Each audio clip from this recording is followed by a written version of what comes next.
وطن انتصروا هم حزب الله. Le libéralisme produit aujourd'hui beaucoup de dégâts parce que nous sommes dans une phase de libéralisme capitalisme financier qui est essentiellement parasitaire, qui fonctionne beaucoup plus sur la destruction d'entreprises et la destruction de valeur ajoutée que sur la construction et la production de valeur ajoutée. C'est-à-dire que c'est là où j'invite à être un peu sérieux quand on parle d'économie libérale, c'est que le libéralisme économique est un processus qui se transforme pour se survivre au fur et à mesure. Et on peut faire totalement l'apologie de la réussite et de l'efficacité du libéralisme entrepreneurial, dans ce qu'on appelle le capitalisme concurrentiel libéral, de l'ingénieur avec un chevalier d'industrie qui dépose un brevet et qui invente le moteur à explosion, etc. Et là, effectivement, c'est incontestable. Mais aujourd'hui, nous avons un capitalisme prédateur, destructeur, de fonds de pension, fondé sur une monnaie de singe qui s'appelle le dollar, qui n'a pratiquement plus d'autre valeur que d'être accolé encore pour quelque temps au pétrole saoudien. C'est-à-dire que nous sommes dans une période où les économistes libéraux eux-mêmes crient que la dérive de la logique libérale est en train de contredire totalement les fondements de l'économie libérale. Un économiste peut le démontrer assez facilement. C'est-à-dire que ceux qui se prétendent libéraux aujourd'hui nient tous les fondements du libéralisme, en gros. Et surtout qu'on va à la catastrophe. On y va grandement, et donc il n'est pas question de faire une attaque en règle ou une défense en règle du libéralisme en tant qu'essence transhistorique, mais de montrer que ce qui a marché à un moment donné ne marche plus, de même qu'on peut dire qu'on peut le défendre. Mais si le libéralisme économique ne fonctionne plus, c'est parce que ce n'est plus un libéralisme économique. On dit la même chose. Par contre, les Chinois nous montrent en appliquant une politique, le gouvernement chinois, en appliquant une politique économique très libérale, puisqu'en Chine, c'est Deng Xiaoping qui a dit... c'est piloté par un enrichissez-vous, enrichissez-vous. Non, mais attendez, là, ça veut dire que le capitalisme d'État arrive à triompher, d'abord parce que la Chine s'est extraite de la domination impériale, ce qu'on appelle la condition du décollage, c'est-à-dire échapper à l'économie d'échelle et à la division internationale du travail. Après avoir fait un décollage d'économie planifiée, intégrale, elle a pu créer les conditions du libéralisme, ce virage qu'a loupé l'URSS sous Brejnev, et qu'aujourd'hui, si la Chine est aussi puissante, c'est qu'il est resté à la tête de la Chine, non pas des capitalistes individuels avec des logiques à court terme, mais un appareil d'État formé de fonctionnaires qui correspond exactement à ce que Poutine est en train de faire en Russie, où il est en train de redresser la Russie grâce au cadre du KGB. Mais ce qui veut dire qu'on peut faire aujourd'hui du libéralisme d'État de type colbertiste, ce que faisait d'ailleurs De Gaulle dans les années 60, c'est-à-dire laisser faire à l'économie libérale ce qu'elle sait faire, mais que ce soit quand même sous contrôle d'une instance supérieure qui s'appelle la vision globale et à long terme d'un État, avec des projets, des objectifs, et ce qu'on appelait dans le temps l'économie mixte, et qui a fonctionné aux États-Unis après le grand krach de 29 avec la relance keynésienne. Donc en réalité, il n'y a pas d'opposition doctrinale entre libéral et antilibéral. Il est évident que le libéralisme intégral amène à des chaos économiques qu'on a vérifié plusieurs fois dans l'histoire, qu'après il y a des périodes d'économie libérale contrôlée, dirigée, qui d'ailleurs existent au même moment aux États-Unis, en Allemagne, et même en Russie, parce qu'à un moment donné, finalement tout le monde a fait de la planification, les États-Unis en font, l'URSS en fait, l'Allemagne en fait. Et la France en a fait aussi. Et aujourd'hui, on est dans une perte de contrôle du libéral intégraliste par le politique, et qui est en train de nous amener au chaos. Donc moi, on n'est pas dans un débat pour ou contre le libéralisme, on est dans, le libéralisme n'est pas une religion, c'est une pratique. Et aujourd'hui, le politique ne pouvant plus du tout contrôler la logique libérale financière, cette logique libérale financière est en train de créer des chaos, qui d'ailleurs sont des chaos sociaux, même des chaos ethnico-culturels, car les implications de la logique économique se retrouvent souvent ailleurs. C'est-à-dire que la logique de dumping social, c'est-à-dire que la concurrence libre et non faussée, justifiant les baisses de coûts de production dans nos régions, dont l'immigration sauvage, nous avons à un moment donné une destruction ethnico-culturelle liée à la logique libérale. Ça veut dire qu'une cause économique a une conséquence ethno-culturelle. Et ce que je dis moi, c'est que le libéralisme ne peut pas être une vision du monde, au sens ça ne peut pas être une transcendance, et que la loi du marché, c'est le compte d'exploitation annuel. Quelqu'un qui doit vous donner un intérêt sur votre argent qui est placé, c'est-à-dire la logique du capital, s'il vous dit j'ai un projet qui va rapporter dans 20 ans, vous le retirez votre argent, car il faut qu'il rapporte dans 1 ou 2 ou 3 ans. Or, il y a des domaines de la société humaine où il faut avoir des visions à long terme, comme notamment l'éducation, la recherche, des questions de la dépendance énergétique, l'armement. Or, le tout libéral, c'est-à-dire le tout marché, est catastrophique pour une communauté humaine, et tout le monde le sait, tout le monde le dit. C'est-à-dire qu'à un moment donné, ça ne permet plus de penser, notamment à la notion de service public. On peut très bien, dans la logique libérale intégrale, le service des pompiers doit être privatisé, et ne seront éteints les incendies que de ceux qui ont payé. Je veux dire, or si vous n'éteignez pas l'incendie de l'immeuble parce qu'il n'a pas payé, le feu se propage aux autres. Donc c'est-à-dire que la logique libérale est rapidement, quand elle est intégrale et intégraliste, une absurdité totale. Et je ne vois même pas en quoi c'est un sujet de discussion, car tout le monde l'admet. Donc moi je ne suis pas sur une position doctrinale pour ou contre le libéralisme et la défense du communisme. On sait que tout ça est tombé, et n'ayons pas des combats de retard. Le mur de Berlin est tombé, et la cause nationale, c'est plus de lutter contre la pieuvre rouge. C'est simplement, aujourd'hui, quelle est la force qui nous détruit? C'est le libéralisme mondialisé de type financier, qui est un destructeur de civilisation, d'emploi et même de richesse, c'est-à-dire qu'il ne remplit plus ses objectifs. Et tout le monde l'admet, même les prix Nobel d'économie. Le problème, c'est que c'est un rapport de force politique. C'est qu'aujourd'hui, c'est l'argent qui dirige le monde et que les politiques sont au service de l'argent, parce que s'ils n'obéissent pas, ils dégagent, et qu'ils sont payés et achetés. Et la question, c'est comment faire pour que l'homme, quelque part, reprenne les commandes d'un espèce de monde qui suit une logique que plus personne ne contrôle et qui est la logique du pur profit à court terme. Et qui est une logique catastrophique et qui va nous conduire d'ailleurs à l'écroulement dans pas longtemps. Il y a deux gauches, la gauche bobo et la gauche du travail. Il y a deux droites, la droite financière mondialiste et la droite entrepreneuriale enracinée. C'est correspond à la réalité sociologique aujourd'hui. Que vous appelez ça des gauches ou droite parce que ça ressemble à votre vision du monde, c'est une chose, mais je pense que ma vision est plus, en termes de sociologie contemporaine, est plus réelle. Parce qu'effectivement, elle tient compte de l'évolution des choses. Moi, je ne fais pas de saut dans le temps. Je ne pense pas que si elle n'est pas la Révolution française, ça serait mieux. Elle a eu lieu. Ça permet une réconciliation également avec les anciens. Et bien, la droite des valeurs, c'est quoi? Quand je parle de la gauche, la droite des valeurs, c'est celle-là. Qu'est-ce que c'était le cercle Proudhon? Bien sûr, pour moi, un bourgeois français, petit patron, qui se bat pour sauver les emplois, qui lui n'a pas droit au chômage s'il se casse la gueule, et qui respecte ses employés parce qu'il respecte le travail, que lui-même se lève plutôt que les autres arrivent au boulot avant les autres, ce que j'appelle des élites légitimes et responsables. Ce type-là est totalement légitime, et d'ailleurs il ne sera jamais contesté par ses employés. Mais le type qui n'est jamais là, qui passe son temps à délocaliser pour aller tirer des putes ukrainiennes, et dont tout le pognon est dans des paradis fiscaux sur des îles anglo-normandes, ce mec-là, s'il met les pieds à l'usine, il se fait couper la tête. Et c'est toute la différence entre la droite des valeurs et la droite financière. Or, la vraie naïveté, la vraie bêtise de la droite nationale, c'est de croire à une possible union des droites et d'employer des surnoms comme nous sommes la vraie droite. Ce n'est pas explicite, la vraie droite, je ne sais pas ce que ça veut dire. Et moi, je ne pense pas que Martial Bulle puisse être la vraie droite à Paris et Marine Le Pen la vraie gauche à Hénin Beaumont. Or, c'est vrai. C'est-à-dire que c'est la gauche du travail qui essaie de prendre le pouvoir à Hénin Beaumont contre la trahison de la gauche Beauvau, et c'est la droite des valeurs qui essaie de rester présente à Paris contre la droite totalement décadente, financière, incarnée par Madame de Panafieux. Donc je crois plus à cette union sacrée de la gauche du travail et de la droite des valeurs contre la gauche Beauvau et la droite financière qu'à ton truc de ni gauche ni droite. Briser le libéralisme. La droite nationale et le camp qui a été vaincu par l'économie. C'est la logique économique qui a déclassé les élites bourgeoises qui aujourd'hui sont un peu au Front National, c'est-à-dire c'est la bourgeoisie déclassée par les évolutions de la logique du profit. Donc souvent les gens de la droite nationale méprisent l'économie parce que c'est la catégorie qui les a vaincus. Le problème c'est que pour lutter contre quelque chose, il faut le connaître. Et moi j'ai souvent eu des problèmes avec des gens du Front National que j'aime bien, mais qui disent « moi je suis libéral parce que je suis pour la liberté ». Je leur dis aujourd'hui, le néolibéralisme tel qu'il est l'interdiction même de la liberté d'entreprendre pour un individu. On le sait. Je veux dire, le capital a une logique évolutive avec des sauts qualitatifs. Et effectivement, il y a un déficit de culture économique, avec notamment le mépris aussi de la critique marxiste, qui est très bête, parce qu'en réalité, les 3 quarts des nationalistes intelligents sont comme M. Jourdain, qui faisait de la prose sans savoir, des marxistes sans savoir sur les erreurs de la critique du libéralisme.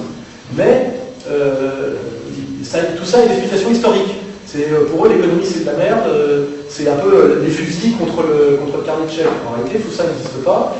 Et il y a un travail qui est fait pour la dernière campagne présidentielle. Il y avait un programme économique qui était de très bonne qualité. Simplement, les médias ont joué sur un vieux discours, dire que le Front National n'a pas de programme économique et n'y connaît rien. C'était plus tout à fait vrai. De toute façon, les autres n'ont pas donné de leçons, parce que quand on voit les résultats en termes de gestion, si en plus ce sont des spécialistes de l'économie, qu'est-ce que ça serait si ça n'en était pas?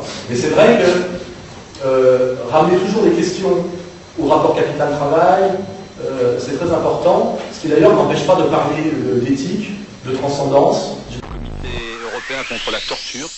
Dans un monde aujourd'hui, à l'américaine, où la démocratie est totalement orwellienne, c'est-à-dire qu'elle nous permet le choix entre le même et le même. C'est-à-dire entre une bonne femme qui s'est fait un peu refaire la gueule et les nichons avant l'émission, parce qu'il faut voir qu'on est complètement aujourd'hui dans le people, et un type qui change de... Effectivement, pour une femme plus jeune, au moment où il arrive, une chanteuse bobo, et moi j'ai écrit dans un texte que vous pouvez retrouver sur le site Égalité et Réconciliation, que le mariage de Carla Bruni et de Sarkozy, c'est le symbole absolu de la collusion, jusque par les voies génitales, jusque par le mariage, jusque par le corps, de la gauche bobo et de la droite financière. Ils sont aujourd'hui totalement mariés. Ce que je vous racontais sur l'histoire du libéralisme libertaire avec Cohn-Bendit, qui n'était pas très lisible, parce qu'à l'époque, les gens de la droite nationale pensaient que les 68 avaient été un coup, une tentative de révolution bolchevique, alors que c'était la liquidation du Parti communiste français et de ce qui restait de maurassien dans la tradition gaullienne, c'est-à-dire le colbertisme nationaliste. Voilà. Hein, donc, ce qui n'était pas toujours compréhensible à l'époque, où des gens comme moi le théorisaient, c'est-à-dire le rôle du libéralisme libertaire qui allait détruire à la fois la gauche du travail et la droite des valeurs, aujourd'hui c'est accompli à un point que Sarkozy, qui se prétend le chef de la droite, et en plus d'une certaine droite des valeurs de civilisation et sécuritaire, épouse en juste noces la princesse des bobos, qui s'est tapé le chanteur de groupe Téléphone, Mick Jagger, le père et le fils Enthoven. Enfin, je veux dire, si vous n'avez pas compris avec tous ces signes concrets et objectifs où on en était, et qu'aujourd'hui on est dans un empire bobo-libéral, ou trotsko-libéral, Besançon fait partie de la fête. Hein. D'ailleurs, Cohn-Bendit s'est félicité publiquement du mariage de Sarkozy, parce que pour eux c'est la réconciliation de la gauche et de la droite, n'importe quoi, et que face à ce monde bobo-libéral, la seule résistance possible, si on veut être dans le sérieux, c'est l'union sacrée de la gauche du travail et de la droite des valeurs. Et j'ai démontré que la gauche du travail et la droite des valeurs, c'était les électeurs du front. Car qui est-ce qui vote pour le front? Les anciens ouvriers communistes qui ont été trahis par la dérive bobo du PC, et qui sont sur des valeurs assez saines, production française, travail, etc. Et la droite des valeurs, c'est-à-dire une certaine droite morale, ce que j'appelle les élites légitimes, les entrepreneurs, les patrons de PME, de PMI, les artisans, qui ont été trahis par la droite financière qui les tue. Car aujourd'hui, le MEDEF est le pire ennemi de l'entrepreneur. On le sait si on maîtrise l'économie libérale. Hein, voilà. Et ça, c'est la vraie doctrine, la doctrine de résistance. Et elle est transcourant, elle est complexe, et tous nos ennemis, notamment les vigilants, leur boulot, c'est d'empêcher que cette union. On l'a bien vu lorsqu'il y a eu les manifs du non au mini-traité. Il y avait un jour le nom de gauche qui défilait, et le lendemain le nom de droite. Et d'ailleurs, plus les gens de gauche que les gens de droite interdisent que ces gens-là défilent ensemble. Or, si nous n'additionnons pas ces deux masses, le saut qualitatif, la masse critique n'est jamais atteinte. Et c'est là où le système est génial. C'est qu'un Besançon qui dit non à l'Europe, mais jamais non à l'Europe avec le non à l'Europe de Jean-Marie Le Pen, ne produit aucune résistance effective. C'est-à-dire que c'est purement du théâtre. Et le système le paye pour ça. Le jour où Besançon dit on va marcher avec Soral car nous avons les mêmes ennemis et nous sommes d'accord sur les mêmes fondamentaux, ce jour-là il subit les mêmes problèmes que moi. Le franco-maghrébin qui a fait Bac plus 6, hein, et qui a envie de trouver du travail et d'avoir une vie de français épanoui, d'être confondu avec une racaille et un dealer, ça ne m'intéresse pas non plus. C'est le système qui nous a collé ces stéréotypes dans lesquels vous tombez un peu aussi, parce qu'il faut faire un gros travail pour détricoter la doxa. C'est que je crois qu'aujourd'hui, les Français d'origine immigrée ont parfaitement compris que l'immigration massive et intégrale était une catastrophe pour eux aussi, et que pour qu'ils puissent enfin devenir des citoyens, non pas sur le plan formel, mais sur le plan réel, pleinement accomplis chez nous, il faut absolument que l'immigration s'arrête. Moi j'arrive avec le métissage comme aventure individuelle. Le problème c'est le métissage comme projet intégral et intégriste, en disant le métissage c'est bien, tout en d'ailleurs parlant de l'idéologie de la différence en même temps. Excusez-moi, le métissage c'est la destruction des différences. Hein. Donc moi le problème c'est la sensibilité identitaire est totalement légitime, parce qu'on peut être très inquiet aujourd'hui, comme dirais-je, d'une migration exponentielle, d'une mutation de la France en tant que pays culturel et ethnique qui s'est plus accéléré que dans toute son histoire, donc ça c'est totalement légitime. Et puis après il y a les identitaires comme groupe politique constitué avec un projet, qui est d'ailleurs un projet étrange, qui est de systématiquement s'opposer à la droite nationale. C'est-à-dire qu'on a un combat interne, parce que c'est souvent le problème un peu de ce qu'on appelle l'extrême droite, c'est que ces gens-là ne luttent pas contre le système, ils luttent entre eux. On a un peu la même chose chez les trotskistes. C'est-à-dire que La sensibilité identitaire est légitime, totalement. Les identitaires ont capté cette sensibilité, mais sont quand même dans une logique de lutter contre le Front National, on le voit au niveau électoral. Ils sont d'ailleurs, ils prétendent être dans le combat national, mais ils sont antinationalistes, c'est quand même un petit peu un problème. Et puis surtout, là j'ai un problème personnel, c'est que Louis Soral, finalement, c'est un cosmopolite, il me compare à Attali, c'est-à-dire qu'il y a des ordres de la mauvaise foi, ou alors il y a un manque de... Il y a un problème de neurones. Et moi, ce qui m'embête, c'est que le jeu n'est pas un combat entre les identitaires et égalité et réconciliation, par exemple. Moi, je serais plus républicain et eux seraient plus... je ne sais pas ce qu'on peut dire, je ne sais pas ce que c'est l'alternative républicain d'ailleurs, en faisant croire que nous, on serait des assimilationnistes et même immigrationnistes, et eux seraient des racialistes, c'est pas le cas, c'est pas le cas. Mais en réalité, il y a le système aujourd'hui dominant qui est libéral, mondialiste, libertaire, métisseur, ce que j'appelle le bobo-libéralisme, et puis ceux qui résistent à ce que j'appelle l'Empire. Et dans les résistances à l'Empire, il y a des sensibilités. Intéressant dans l'histoire est un type qui dit nous arrêtons, nous avons échoué, nous arrêtons. Alors que ce qui est marrant, c'est que les Russes ont fait ce que les Américains ne sont pas tout à fait en train de faire, ils ont mis eux-mêmes la clé sous la porte. Et d'ailleurs, pour l'Empire américain, les gens appellent ça l'espoir de l'atterrissage en douceur. C'est que l'Empire américain accepte aussi à un moment donné qu'il a, comment dirais-je, que sa mission prophétique et historique arrive en bout de course, c'est-à-dire les chevaliers d'un espèce de libéralisme mystique, et qu'ils arrêteront d'eux-mêmes, et qu'ils avoueront d'eux-mêmes qu'ils n'ont plus les moyens. Mais en réalité, c'est pas ce qui se passe en ce moment, puisqu'on a quand même les néoconservateurs qui ont décidé que c'était plus les moyens par l'économie, ils pouvaient encore le faire par la bombe à l'uranium appauvri. Et ce qui est intéressant pour les gens notamment qui viennent de la droite nationale, c'est finalement le danger. On nous disait que c'était les rouges qui allaient nous envahir. Ils ont eux-mêmes arrêté, alors que soi-disant le monde libre, etc., nous écrase assez copieusement, car les Américains ne sont pas, comme dirait, nos amis, au sens où le rôle qu'ils nous permettent de jouer dans leur monde est un rôle de vassal. Et là, je demande à ceux qui viennent de la droite nationale la plus dure, c'est de voir que ce qu'on dit aujourd'hui sur l'islam, c'est un peu ce qu'on disait hier sur le danger communiste. Hein. C'est un peu le même genre de délire. Ça ne veut pas dire que ça part de rien, mais il y a le même genre de construction délirante. Et j'entends des gens aujourd'hui qui disent exactement sur les musulmans ce qu'ils disaient sur les communistes il y a longtemps. C'est un peu des extraterrestres, ils ne sont pas comme nous, ils ont un projet. Et d'ailleurs, certains disent aujourd'hui sur les musulmans, je pense notamment à Guillaume Fay, ce qu'ils disaient sur les juifs il y a longtemps. C'est marrant, c'est strictement le même discours. Le double langage, une éthique de la domination, un projet millénaire. Et moi, j'invite simplement qu'on soit sérieux avec le sujet, ne pas être dans le délire. Hein. Je ne dis pas, les gens qui pensent que je suis l'ami des musulmans, c'est pas vrai. J'estime qu'on doit traiter cette question-là avec le même sérieux sociologique que les autres. Et aujourd'hui, je vois des gens qui se disent de la gauche sociologique et raisonnable tenir des discours délirants sur l'islam. Et je vois Charlie Hebdo est exactement sur la même ligne que les néoconservateurs américains, ce que je trouve scandaleux, hein, honteux et scandaleux, dégueulasse et dangereux. Voilà. L'Europe, aujourd'hui, c'est pas le mal de l'Europe. L'Europe existe, elle a toujours existé, les échanges existent. C'est qu'il y a un moyen qui s'appelle l'UE, l'Union Européenne, qui est un corps de doctrine, et puis qui est surtout une série de lois qui ont pour but que le pouvoir politique échappe totalement aux représentants de la nation qui existait classiquement. C'est-à-dire que c'est une gouvernance d'experts un peu occulte, et que là, ça soumet totalement cet espace à la logique du Fonds monétaire international et de l'Organisation mondiale du commerce. D'ailleurs, c'est les Américains qui pilotent ça aujourd'hui. Parce qu'on sait que tous les nouveaux États qui sont rentrés sont sous contrôle américain. Il faut comprendre que l'Amérique a eu peur à un moment donné de leur puissance, elle s'y opposait pendant un moment, et après elle a compris de manière très intelligente que plutôt que de s'y opposer, il fallait la noyauter et la détruire à l'intérieur. Et je ne sais pas si leur puissance n'aurait jamais dû exister. De Gaulle en rêvait, c'était même pas le projet de Schuman et de Monnet, hein. C'était déjà bidon.